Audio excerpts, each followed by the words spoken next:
we told you on Channels Television and our analysis of the election that there are 11 governors who are seeking re-election. Out of that, 9 of them have been duly elected and declared and returned. Tonight we'll be speaking with 2 of those, 1 of the APC and 1 of the PDP. So it's only in Zamfara State that the governor there has been defeated. He's not able to return. In Adamawa State, the election there has now been declared inconclusive. For now, let's get to speak with the governor of Nasarawa State, Governor Abdullahi Sule, who joins us live from Lafia. It's good to see you, Governor Sule, and congratulations on your victory at the polls.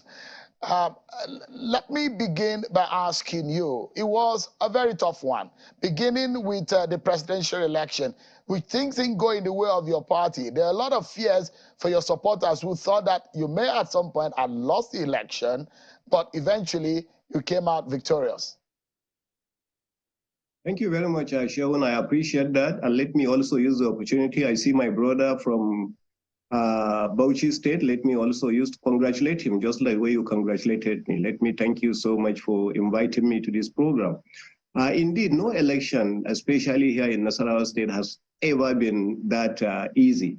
And the reason is Nasarawa State is another equivalent of what you have, like Ogun State to Lagos. We have a lot of people, who come in, their attraction for them is actually Abuja, but then they end up living in Nasarawa State. That's why today, the Karu local government, which used to be a very small local government, has now over 300,000 voters, far more than the state capital, that is Lafia, that used to have almost 3 times what Karu used to have. So I think that is one of the challenges. And most of the people who actually come from other places to settle here in Nasarawa State, they are people we want, they are people bringing their wealth, they are people bringing investment, and we love them to be there. But most of them do not understand the local politics of the state. Therefore, they go, in most cases, they go the other way. So it's understandable. Therefore, if we lost the election, to Labour Party at the presidential level, we believe very strongly that was more or less, a movement rather than a political party thing, similar to what I have told you in the past.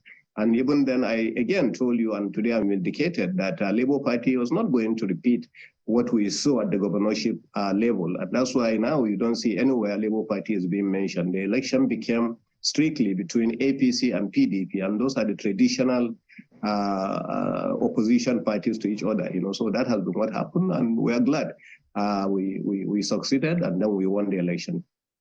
There's a lot of threat to your political, the outcome of the election. The Egon-speaking people of Nasarawa State, they have a lot of numbers.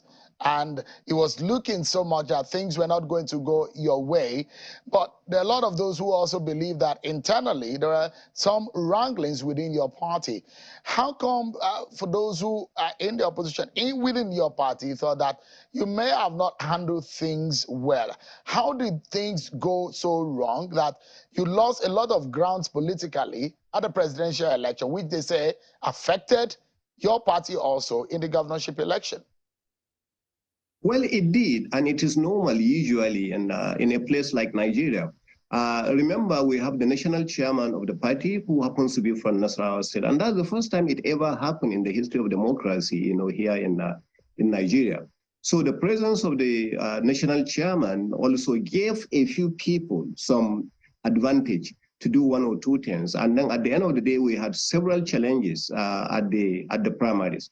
And the challenges led into so many other things. But the national chairman, being a leader and a gentleman, did everything possible towards the end of the election, especially immediately after the presidential election, to come and unite nearly everybody. So from what I can see you even showing right now, it's the same national chairman who came in and gave everybody the encouragement before the election. And on the day I was declared, he was the one again who came in to give everybody encouragement and to appreciate everyone. So he abandoned everything national and came back and be part and parcel of the local politics. And now he was able to reunite our people. And that actually helped a lot in making sure that we ended up winning the election at the governorship level. But I mean, the Egon-speaking people, I spoke about that earlier. I mean, how much of a threat was that for you? This is not the first time that they've commanded such a huge political following, and they hold the numbers also.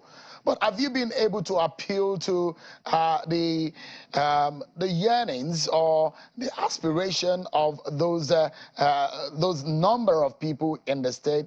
They have huge voting population in Nasarawa state. Well, it is not necessarily just the Igon people that you are talking about. The Igon people have a sizable population in the state. Yes, they do. They own a big local government called Nasarawa Igon, and in addition, they are present in a couple of other local government areas, including Lafia and Akwanga, which is my own local government, and a few other places like that. But Igon is just one tribe. It's the same thing with the Alago Nation. They are also a huge number. It's the same thing with the House of Fulani. They are also a huge number in the state. And the same thing, you go from one tribe to another. So any tribe that believes only that tribe can actually constitute a government in Nasarawa state, I think that tribe is making a mistake, because that drives other people a little upset, by saying that you alone will be able to do that. The threat we have in this last election is not necessarily just from the Igon upfront. There was a lot of religion also introduced into our politics this time around. If you remember, there are 4 Muslims that were running under this, and then 1 Christian that was only running. So that also was used, unfortunately. And since after the elections, I have been doing everything possible, as my #1 goal now is to reunite the state, because we were a one state. In the same house, you will find Muslims, Christians, and others who don't even care about any of the 2 religions. So the moment we begin to introduce religion into our politics and ethnicity into our politics, it is going to only draw us backwards. And I have done everything possible. Even this evening, I addressed the people of Nasarawa state and asked them, to come back and reunite so that we can build our state. In the next 1 week, we are going to do exactly what has been done in Bauchi and Gombe. So the first oil well is going to be drilled. And so it's a state that has great potentials, and we are working towards that direction. So we cannot allow the interest of any particular ethnic group or any religion whatsoever to affect our state. And that has been my call. And that's what I have been calling. But some individuals, take advantage of either religion or ethnicity when they believe it will work for them. Well, this time it didn't work, but this is not the first time that has been used, Sheon. Maybe this is the first time you are hearing it. So the issue of either Igon or Christian has been used many times. From 2007, when I got to understand our elections, it was used very badly, but then it has never worked. And I hope my brothers from other tribes or other religions will understand that religion or ethnicity will not help you. It's better you need everybody in order for you to be able to build a state. And that's what we are using, and that's what has helped us to get to where we are. Thank you. Thank you so much, everyone, for staying with us. There are a lot of governors who went into the race, 11 of them. Now one is not able to return. One election in Adamawa has been declared inconclusive. We've been speaking with one of the governors who have now been returned, Governor Abdullahi Sule of Nasarawa State. Thank you so much indeed, Governor Sule. Just quickly, there must be a very big lesson that you must have learned, because speaking with you before the election, you thought that things might be a bit easier, but it does pan out that it's perhaps not as you thought. What would be one big lesson that you think you could take out of this election? Well, I think the big lesson is the unfortunate one that I never expected that people, because of their love for this kind of thing, will now begin to divide our people using religion as basis. I think that's one of the biggest lessons that I have learned, in our election. And I think one of the things we'll continue to do here in Nasarawa State, is to continue to provide this awareness for people to understand that, that religion is a relationship between you and your Lord. And people should not use that. I know it has been used all over the country, but in our own state, it's just used so negatively. to the point where it affected, the outcomes of elections, especially the houses of assembly, that we have had our candidates, So we're hoping that next time, our people will learn from this, just that I have learned that is not the right way to go. I think elections candidates should be judged by their competencies, by their capacity, and by their track records of what they have done in the past, rather than based on what kind of religion they are or what kind of ethnicity that they belong. And I'm sure Nasarawa State is not an exception. There may be some other states in the Federation that are feeling the same kind of impact. For us in Nasarawa State, Labour Party religion, religion was used heavily, where churches were as exactly, they must do this, they must do that, they must, so it has become very negative. And I pray Nigeria will not be seeing these kind of elections again. But does it also occur to you that there's come a point in time that those who lead this country, or the people of this country, have come to realize that they can no longer take the people for granted? Do you have a sense of more purpose and urgency to deliver on the promises, or else the issue of hire and fire comes predominantly in our elections these days? Does it give you that feeling this past election? Definitely, it has given me that feeling, and we have seen that more in our party than even any other party.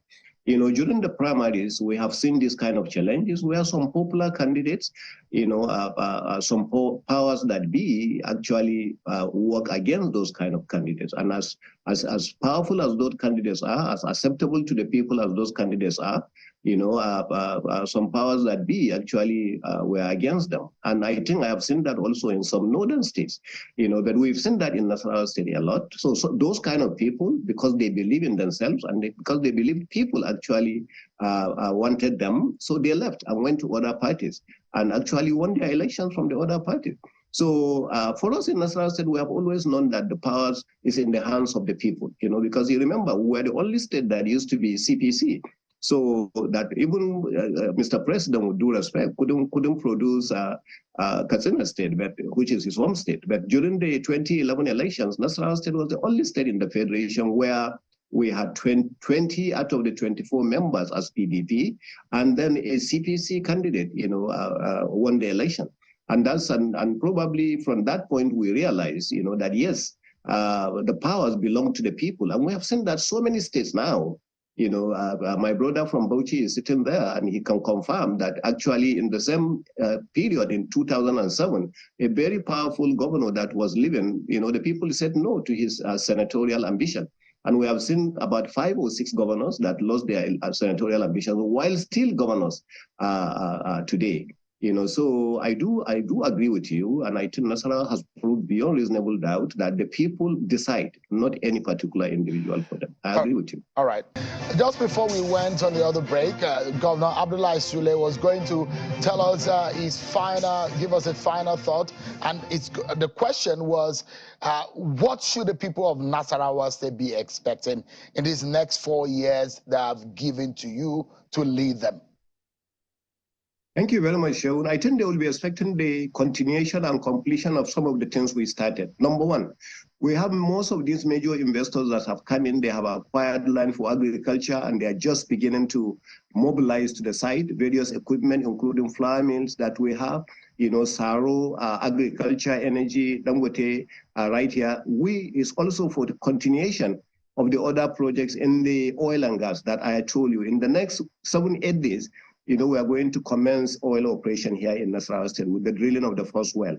So they are going to see that, so that we can see the maturity of that production, installation of the integrated field development that we have, refinery on the same site, fertilizer on the same site, as well as all the other value chain for the oil and gas, because it's an integrated field development. So it's going to, the first well is going to come in, in the next 8 days. That's when we are starting. So you expect that the entire operation will not be concluded until another 2-3 years from now. Now, next is also going to be the aspect of the fertilizer that we have. We have also done in the area of agriculture so far, in the area of education so far, we have done so much when it comes to the baseline survey that we have carried out. Now it is time for the implementation of that survey. We have done so much on the study of also our traditional councils. This is the time for the implementation of all that. So many committees were set up, and this is the time to implement every aspect of the recommendation by those committees. Yeah. And I believe that is what is going to happen in the next 4 years. Governor Abdullahi Sule, many thanks for talking to us tonight. I really appreciate your time, and I wish you the very best. Thank you so much. It was always nice to see you. Thank you so much. Appreciate it.